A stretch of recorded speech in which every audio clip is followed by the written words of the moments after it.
I always been a Bluey fan in my whole entire life. One of my favorite characters is Mackenzie.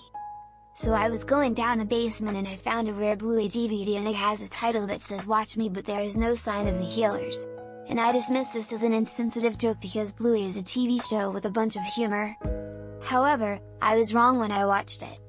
The introduction looks normal but it had a horrific blood red background color like if it was some sort of Halloween special.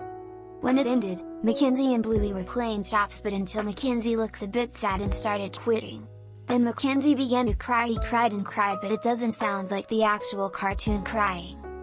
It sounded realistic and absolutely miserable. When Mackenzie stopped crying and wiped his tears away, Jean-Luc came and kidnapped him and there was a title card that says Mackenzie's death. And Mackenzie's narration says this episode of Bluey is called Mackenzie's Death. There was a POV of Mackenzie on a grassy place without sidewalks or roads and the grass looked so realistic.